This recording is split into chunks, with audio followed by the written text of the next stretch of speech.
남북 고위급 회담 이후 벌써 세 번째 남북이 마주 앉았습니다. 오늘 판문점 평화의 집에서 차관급 실무회담을 갖고 북한의 평창 동계올림픽 참가와 관련된 논의에 착수한 것인데요. 네, 이 시간 두 분의 전문가와 함께 관련 내용 자세히 짚어보도록 하겠습니다. 네. 조한범 통일연구원 선임연구위원, 또 장광일 전 국방부 국방정책실장 자리했습니다. 두 분 어서 오십시오. 어서 오세요. 네. 자, 고위급 회담 9일이 있은 이후에 고위급들의 만남이 이제 또 일주일 만에 이루어지게 됐는데요. 일단 그때 모두 발언 때처럼 상당히 훈훈한 대화로 시작이 된 것 같습니다. 오전 회의 전체 회의가 45분 동안 진행이 됐는데요. 북측의 전종수 조평통 부위원장은 6.15 시대가 다시 돌아온 느낌도 이런 말까지 했었는데 오전 내용 어떻게 좀 보셨는지 좀 짚어주시죠. 예.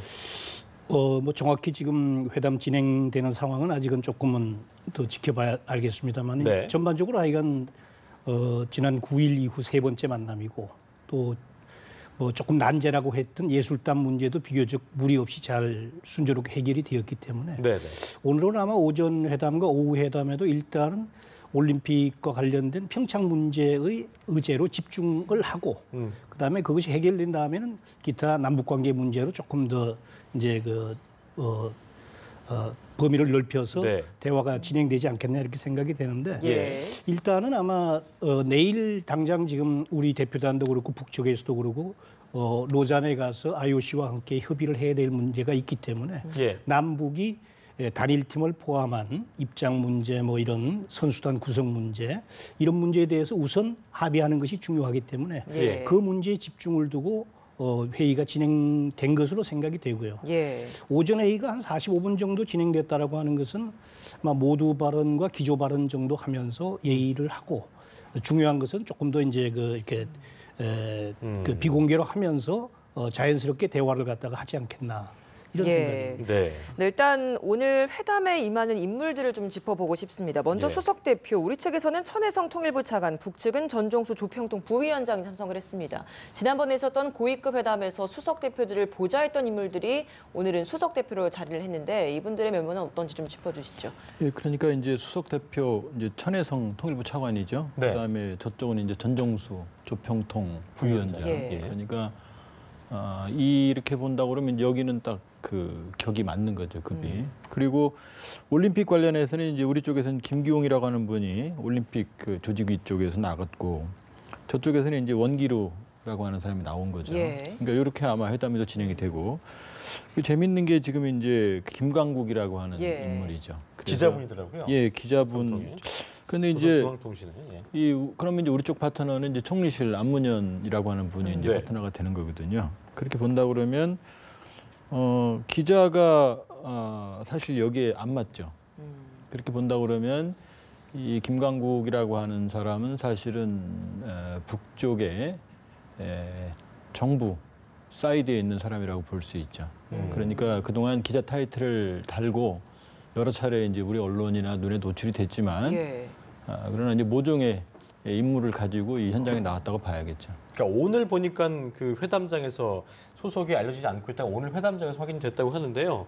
일단 김광국 그 조선중앙통신사 기자 이분의 참여라는 것이 아까 좀 격도 얘기하셨습니다만 어떤 그때 북측 기자단 얘기했기 때문에 그런 관련 것 때문에 온 거라고 봐야 될까요? 어떤 의도가 있다고 봐야 될까요?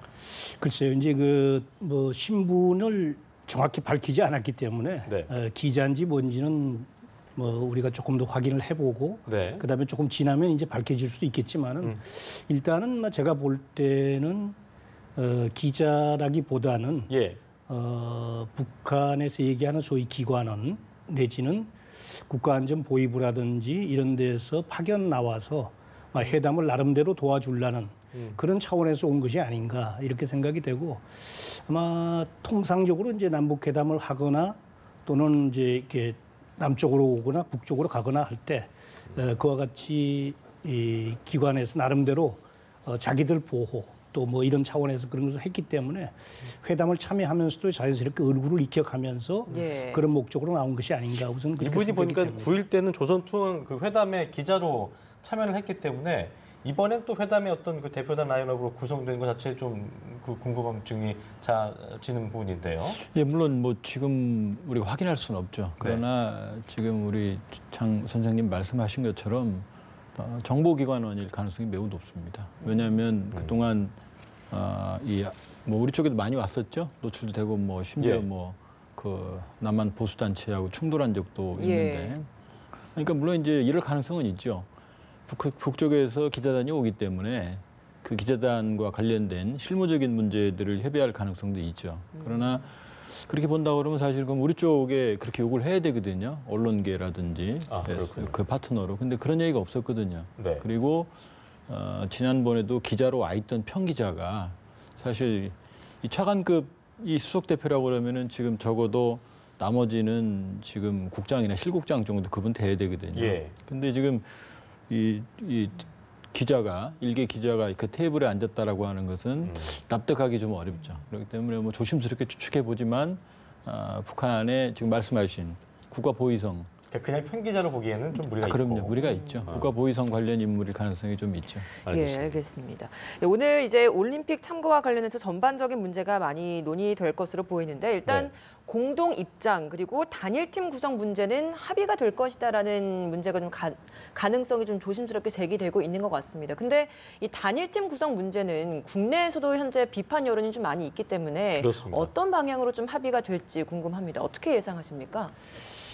뭐 전반적인 이 올림픽에 이제 원만한 이런 또 평화적인 차원에서의 이 단일팀 구성을 정부가 추진하고 있는데 공동 입장, 그다음에 이제 퇴장할 때 하는 뭐 이 정도까지는 제가 볼 때 무리가 없다고 봅니다만은 지금 뭐 오늘 지금 뭐 23일입니까? 24일 남았잖아요. 예. 이런 상황 속에서 단일팀을 구성해서 그것도 아이스하키 팀, 여자 아이스하키 팀인데 아시다시피 여자 아이스하키 팀이라는 것은 그 22명의 엔트리에다가 이제 플러스 23.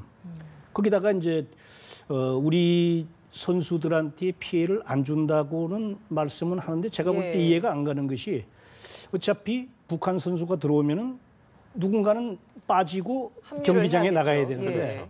그렇게 본다면은 여태까지 연습을 해왔던 팀워크도 문제일 뿐만 아니고 이것이 네. 상당히 아주 격렬한 게임이지 않습니까? 예. 그러니까 뭐 한 1분 내지 2분 뛰고 또 계속 선수를 바꿔가면서 경기를 갖다가 시합을 하는 거거든요. 그렇습니다.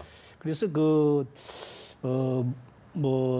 이 경기의 어떤 효율성이나 뭐 그다음에 이제 예를 들어서 끝나고 나서 이기고 지는 걸 이런 걸 떠나서 우리 선수들이 느끼는 이런 거 뭐 이런 걸로 볼 때는 제가 볼 때 정부 쪽에서 지금 조금 무리하게 이것을 추진한 것이 아니냐 하는 이런 생각도 들기 네. 때문에 이 올림픽을 지금 불과 며칠 앞두고 추진하는 것 자체가 사실은 조금은 좀 지나치지 않는가 하는 생각이 듭니다. 네, 통일부 입장에서는 아까 짚어주신 대로 우리 팀 선수단에는 피해가 없도록 한다는 게 기본 입장이다라고 이야기를 했습니다. 하지만 말씀하신 것처럼 단일팀이 된다면 팀에 합류를 해야 되는 것이고 선수들 차원에서는 심리적인 것도 굉장히 중요한 부분일 것 같은데 그렇습니다. 어떤 방법을 생각을 하고 이런 말을 하는 걸까요? 일단은 뭐 피해를 없는, 그러니까 최소화한다는 얘기겠죠. 왜냐하면은 결국 이제 단일팀이라고 하는 걸 우리가 피해갈 수가 없는 게 만일에 아이스하키 팀, 여자 아이스하키 단일팀을 구성하지 않게 되면 사실은 북쪽에서 파견될 인원이 극소수가 됩니다. 서너 명 정도에 불과하게 되거든요. 그렇기 때문에 여러 가지 난제임에도 불구하고 이 단일팀 구성에 예. 이제 우리가 신경을 쓰고 있는 거고요. 결국 이제 근데 물론 이제 우리가 단일팀을 구성을 해도 지금 아이스하키 팀의 감독이죠. 감독이 선수들 출전권은 배타적으로 행사를 하거든요. 그러니까 감독이 만일에 출전을 안 시킨다 그러면은 사실은 뭐 뛸 수 있는 기회는 없는 거죠. 그렇기 때문에 여기는 뭐 상당히 어려운 난제들이 많이 있습니다. 그럼에도 불구하고 사실 실무적으로 이 평창 올림픽에 북한의 참가라는 의의를 고양시키기 위해서는 단일팀 참가라고 하는 어려운 그런 문제에 실제로 정부가 관여를 하고 있는 감독이 거죠. 예. 뭐 보셨겠지만 단일팀 되면 전력 손실 불가피하다 얘기 표현을 했기 때문에 참가를 그러니까 시키더라도 아까 말씀하신 대로 감독의 재량이 있으니까 팀워크를 해치지 않기 위해선 뭐 우리 팀 선수들만 내보낸다든가 이렇게 되면 또 그것도 문제일 거 아니에요. 그러니까 예. 방법은 이런 거죠. 방법은 단일팀 결정은 정치적 결정입니다. 네. 그거는 뭐 실무적인 스포츠 차원의 결정이 아니기 때문에 예. 정치적 결정을 하더라도 팀의 운영은 전권을 감독에게 맡겨야죠. 행여 우리 팀 선수만 나온다 하더라도 그거에 대해서 터치하면 안 된다. 거기에 대해서는 뭐 어떠한 이의 제기나 뭐 그럴 일은 없을 것 같습니다. 한번 예. 뭐 압력을 행사하거나 그럴 수는 없는 거죠. 그러니까 단일팀 구성 자체는 정치적인 문제. IOC도 양해를 한다고 그러면 예. 평화라는 목적으로 정치적 접근을 할 수 있지만 그러나 이 문제가 다른 형태로 새로운 갈등이나 불협화음이 되지 않기 위해서는 예. 감독에게 전권을 맡기면 되는 거죠. 예. 네, 그런 실장님 방법도 의견 있습니다. 어떠세요? 예. 감독이 정권을 가지고 행동하는 건 뭐 당연한데 그 감독 얘기가 오늘 보도된 건 상당히 충격적이라고 그러잖아요. 쇼킹하다. 그렇습니다. 근데 이제 그럴 수밖에 없는 것이 감독은 사실상 우리 선수들만을 데리고 지금 몇 년 동안 연습을 해왔는데 그렇습니다. 갑자기 이제 북한 선수들과 같이 나간다. 그러면 팀워크에 상당히 문제가 있고 또 북한 선수들에 대해서 감독 자신도 누가 누군지를 실력이 어느 정도인지 능력이 어느 정도인지 파악도 안 될 거고요. 공격과 수비에 어떤 장점을 갖고 있는지 네. 또 어떤 취약점이 있는지 이런 것들을 갖다가 제대로 파악되지 않은 상태이기 때문에 그 선수들을 갖다가 기용을 하기가 대단히 어려울 것 같아요. 어떻게 네. 지금 중요한 국가 시합인데 선수에 대한 면면도 알지도 못한 상태에서 교체하고 이걸 내보내겠어요. 근데 그런 차원에서 제가 볼 때 우려가 되는 것이죠. 예. 오늘 문재인 대통령이 진천 선수촌을 찾아서 선수단 격려를 하고 직접 또 훈련을 하는 걸 참관을 하기도 했거든요. 특히 또 눈에 띄었던 게 그 남녀 아이스하키 선수단을 만나서 또 격려를 하는 시간도 갖기도 했습니다. 여기엔 좀 어떤 의미가 있다고 볼 수 있을까요? 사실 이제 그게 선수단 입장에서는 사실은 부담스럽죠. 단일팀을 만든다는 게 아무래도. 그러니까 그렇죠. 어떠한 경우에도 부담은 발생하는 거죠. 그렇기 때문에 아마 그런 점에서 눈에 보이지 않는 그 격려라고 그럴까요?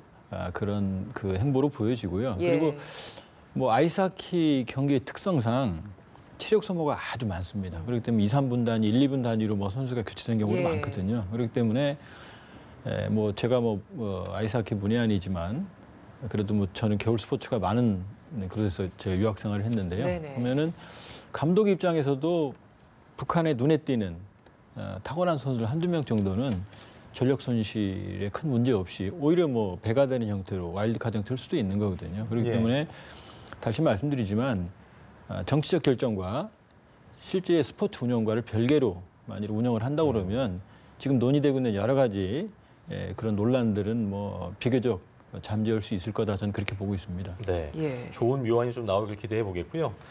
자, 남북이 고위급 회담에서 이미 의견 접근을 이루었던 개회식 공동 입장에 대해서도 좀 관심이 가는 부분인 것 같은데 여기에 대해서 이제 오늘 이제 회담에서 최종 합의가 이루어지지 않을까 예상이 되고 있는데 공동 입장하게 되면 뭐 도종환 그 장관이 지난 15일에 국회에서 얘기한 것처럼 논의 중이긴 합니다만 입장하게 되면 뭐 한반도기 된다는 거 이건 그렇게 된다고 봐야 될까요? 어떻게 좀 보고 계세요?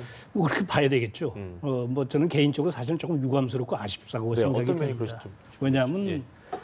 명백히 우리가 주체국으로서 네. 사실은 정체성과 상징성을 가진 것은 태극기를 들고 나가야죠. 네. 그렇지 않습니까?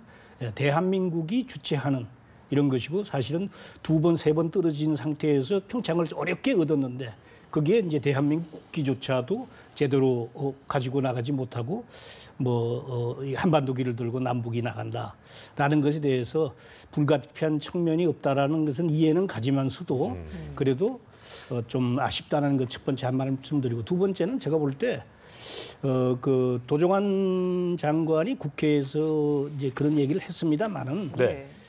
그것은 제가 볼 때 남북 간의 그 회담에서 어느 정도 논의가 될 그런 사항이고 또 그런 사항이 있다면은 그것은 어떤 면에서 대단히 중요한 문제입니다. 이런 문제는 좀 더 국민들에게 이해를 구하고 공감을 얻어서 어느 정도 좀 여론화된 다음에 이것을 갖다가 공식화시켜야지 뭐 정부에서 결정했다는 식으로 그냥 일방적으로 발표하고 그렇게 갈 것이다. 이런 형태는 제가 볼 때 이번 그 평화올림픽을 포병을 하면서도 다소 오점이 될 수 있다는 점에서 저는 개인적으로 유감스럽다. 어떤 국민적 여론 수렴이 좀 더 이루어지는 과정이 있어야 될 텐데 그렇죠. 회담에서 공동 합의했다 해서 딱 하는 것은 좀 무리가 있을 수 있겠다. 공동 아직 합의도 된 상태죠. 그렇죠. 아닌데 뭐 그걸 갖다가 있습니다만. 먼저 우리가 한반도기를 들고 나간다는 이런 식의 표현을 하는 것 자체가 네. 제가 볼 때 조금 성급하지 않았냐. 하는 그런 지적을 하고 싶습니다. 예, 입장을 할 때는 한반도기를 들지만 사실 선수들이 이제 수상을 하거나 할 때는 태극기가 걸리고 하기 때문에 큰 문제가 없다라는 게 또 찬성하는 입장 속에서의 입장이긴 한데 이 네. 부분은 어떻게 보십니까? 예, 전 그렇게 봅니다. 왜냐하면 물론 이제 우리 장 선생님 말씀하신 것처럼 그런 부분도 있죠. 그러나 다 우리가 좀 뒤집어서 얘기해 보면 아주 한반도 상황 아직도 긴박합니다.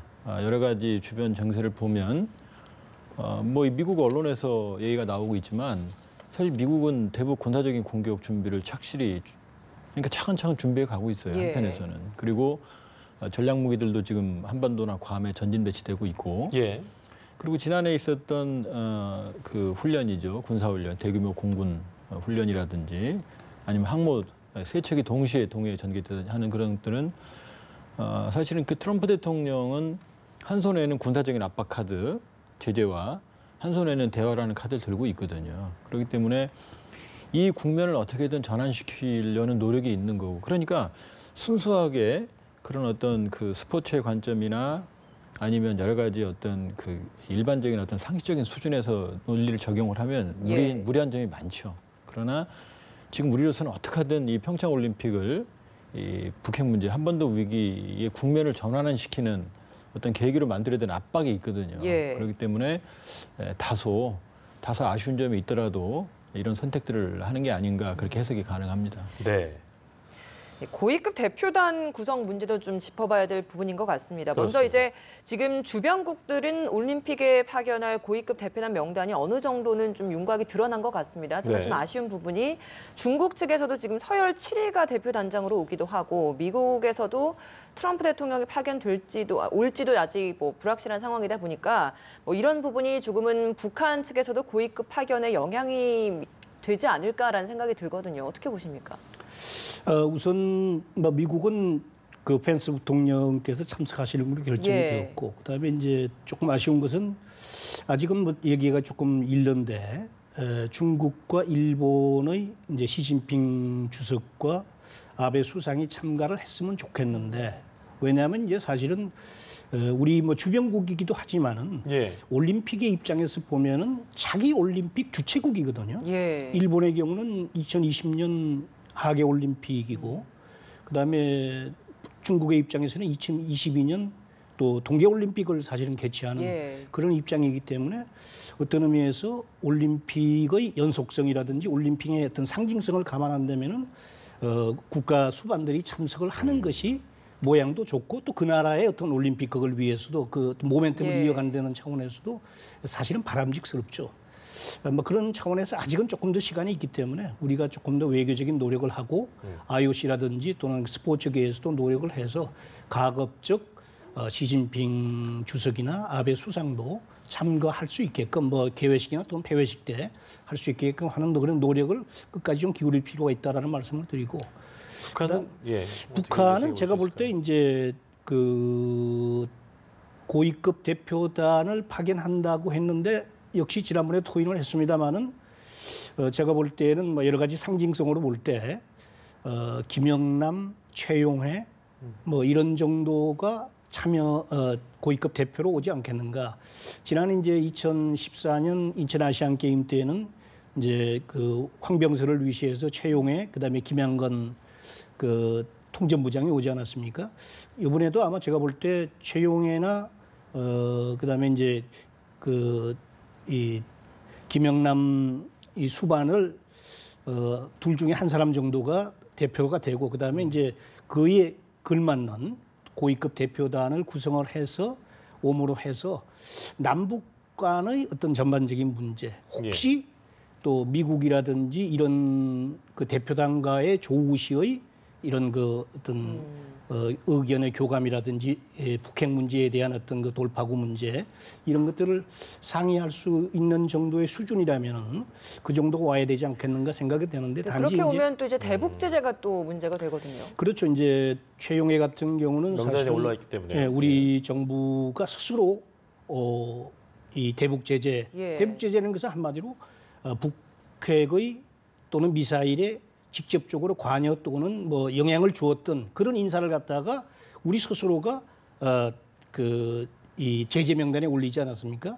물론 제재 명단에 올렸다고 해서 안 만난다는 것은 아닙니다. 뭐 이게 금융 제재적인 측면이 강하긴 합니다만 그럼에도 불구하고 제재 대상에 올렸다는 것 자체는 사실은 어떤 의미에서 국제적으로 깊이 인물이다라고 이렇게 낙인을 찍은 것과 마찬가지인데 그런 인물을 우리 스스로가 받아들인다라고 하는 것은 유엔의 제재라든지 이런 네. 차원에서의 어떤 강력한 이런 것을 지금 국제 공조를 하고 있는 것을 일부를 우리 스스로가 허무는 그런 이제 이 측면도 없지 않아 있기 때문에 제가 볼 때는 뭐 우리가 받아들인다 안 받아들인다 하기는 사실은 조금 어렵겠습니다만은 북측 스스로가 그런 측면을 잘 감안을 해서 판단하는 것이 좋겠다는 그런 생각이 드네요. 그런 분석도 있더라고요. 그러니까 이제 일본하고 아까 김나연커 얘기한 대로 일본이나 중국한테 격을 맞추려다 하다 보면 또 평창을 어떤 의도를 갖고 접근한 게 아닌가라는 인상을 줄 수 있기 때문에 그런 거와 상관없이 남북 그 어떤 화해 모드이기 때문에 최고위급의 인사를 파견하는 게 맞을 것이라는 분석도 있던데 이 부분은 어떻게 보고 계세요? 예, 저는 뭐 사실 뭐 4강 주변 4강에 수반이 오느냐 안 오느냐 이것보다는요. 예. 저는 뭐 역시 통일 외교안보 분야 전문가이기 때문에 결국 이런 관점에서 본다고 그러면은 펜스 부통령 팀과 예. 북한의 고위급 대표단 이런 못을 박았거든요. 이 여기거든요. 그러니까 펜스 부통령과 만일에 틸러슨 국무장관이 온다면 그다음에 북한에서 김영남이나 최룡해 정도가 김영남 상임위원장이나 최룡해 부위원장 정도가 오고 만일에 예. 류수용 외무상 정도가 온다고 그러면은 사실은 상당한 의미가 있다고 볼 수 있고요. 그러니까 이 보이지 않는 그림이지만 사실은 이제 평창을 계기로 북미, 미북 고위급 대표단이 모두 오는 거거든요. 네. 그러면 사실은 이 북핵 문제에 있어서 우리가 주최하는 테이블에 어쨌건 지금 뭐 공식 회동 가능성은 여전히 의문이지만 양측이 지금 오게 되는 거거든요. 이 부분이 제일 관전 포인트죠. 그러니까 미국 일각 혹은 뭐 외국에서 지금 나오는 이야기지만 평창 올림픽을 계기로 북미 고위 접촉이 있지 않겠느냐. 제가 보기에는 없는 게 이상하죠. 이 북미 간의 거의 군사적인 대치까지 가는 상황에서 고위급 대표단이 오는데 안 오는 게 오히려 안 만나는 게 오히려 이상한 상황이고요. 또 하나는 아무리 대북 제재에 무리하더라도 일본 같은 경우 미국에서도 뭐 그런 사례는 있어요. 제재 대상이지만 예를 들면은 제재 대상인데 예. 북핵 협상을 위해서 미국을 방문한다. 그러면 뭐 그건 허용이 되는 거죠. 예. 안 할 수는 없는 거죠. 그렇기 때문에 이번의 경우에도 중요한 사안이기 그렇죠. 때문에 중요 사안이나 아니면 평화 올림픽에 국한한 평화적 행보에 국한한 정도로 만일에 양해 조건을 단다고 그러면은 예. 뭐 그 정도는 사실은 그 충분히 양해가 될 수 있는 부분입니다. 국제적으로도 양해가 될 수 있을 그럼요. 것이다 예, 예. 보시는 거죠. 알겠습니다. 북측이 어떤 루트로 올 것인가, 뭐 비행기로 온다 이런 말도 있었지만 결과적으로 남북 실무 접촉에서 이가 예술단 같은 경우는 판문점 육로를 경유해서 오겠다는 입장을 밝혔는데요. 일단 인원이 많잖아요. 140여 명이 되기 때문에 대규모 인원이 판문점을 넘어오는 것 자체가 굉장히 좀 이례적인 일이기 때문에 이거에서 또 북측이 의도한 바가 어떤 건지도 좀 저희가 좀 분석해 볼 필요가 있을 것 같습니다. 어떻게 좀 보고 계신지 한 말씀 해주시죠. 이제 고려했던 것이 세 가지가 아니겠습니까? 우선 이제 그 항공로를 이용하는 예. 방법, 그다음에 이제 배로 오는 방안, 육로로 오는 방법 중에서 제가 볼 때 저는 개인적으로 육로로 오는 것이 가장 무리가 없겠다라고 생각했는데 잘 판단인 것 같습니다. 북측도 그렇고 우리 측도 그렇고 왜냐하면 이제 우리 측으로 봐서도 사실은 육로로 오는 것이 수용하기에 가장 좋거든요. 공로로 올 경우에는 고려항공 자체가 또 이게 유엔 지금 제재 대상이고 하기 때문에 그렇습니다. 예, 그걸 갖다가 국제적으로 뭐 올림픽을 한다고 해서 띄워온 것 자체가 사실은 우리로 봐서는 대단히 조금 그 아픈 대목이죠. 그리고 이제 배로 온다고 하는 것도 까딱 잘못하면은 뭐 여러 가지 또 문제도 있고 하기 때문에 육로로 오는 것이 제가 볼 때 가장 좋고 그다음에 그렇게 된다면은 자연스럽게 남북 군사 회담을 통해서 특히 이제 육로로 온다는 것은 이제 유엔사도 거기에 이제 어떤 의미에서 승인권자거든요. 예. 그렇기 때문에 유엔사 그다음에 남북이 만나서 군사적인 문제도 자연스럽게 이번 기회를 통해서 대화의 물꼬가 트고 그다음에 이제 군사적인 어떤 보장을 할 수 있는 그런 차원이기 때문에 뭐 일단은 육로로 온다는 것 자체는 올림픽을 위해서 또 이제 올림픽 이후의 남북 대화를 위해서도 제가 볼 때는 괜찮은 것이다 그런 생각이 듭니다. 예. 체류비 지원 문제도 지금 유엔 제재 위반 논란이 될 수 있는 부분이거든요. 과거 같은 경우였으면 유엔 제재 대상이 아니었기 때문에 남북 협력 기금에서 지원을 했습니다만 이번엔 좀 상황이 다른 것 같습니다. 어떻게 좀 논의가 이루어질 것이라고 보십니까? 물론 이제 부분적으로 저촉되는 부분이 있죠. 그러나 이것이 우리 측에서는 비용이 지불이 되지만 그러나 이게 이제 현금이 북쪽으로 넘어가는 건 아니거든요. 네. 그러니까 지금 고위급 회담 공동 보도문에도 나왔지만 남측은 편의를 제공한다라고 못을 박았거든요. 그렇기 때문에 이 부분도 뭐 충분히 양해가 될 수 있는 부분이고 또 이제 IOC까지도 우리만이 아니고 IOC도 평창올림픽에 북한의 참가를 종용해 왔거든요. 예, 선수단에 대한 지원은 또 이야기를 그렇죠. 했었죠. 지원을 얘기했기 네. 때문에 이 부분도 뭐 큰 충돌은 없는 것 같고요. 그리고 본다면 이제 사실 그 아까 그 판문점 경위 말씀을 하셨는데 예. 북한이 고위급 회담 전에 우리를 비난할 때 우리 측 대표단을 태운 버스와 열차가 아직 평양에 있다 이런 표현을 썼거든요. 그럼 버스와 열차를 이용한다는 거죠. 그러면은 지금 루트는 판문점으로 걸어서 넘어오는 방법.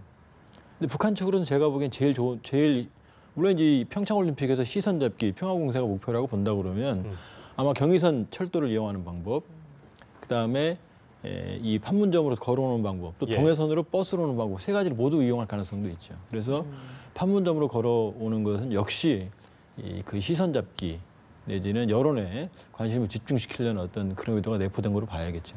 예, 알겠습니다. 알겠습니다. 자, 지금까지 남북 오늘 고위급 실무회담 관련돼서 두 분과 함께 자세한 이야기 나눠봤습니다. 지금까지 조환범 통일연구원 선임연구위원 그리고 장광일 전 국방부 국방정책실장 두 분과 함께했습니다. 두 분 고맙습니다. 고맙습니다.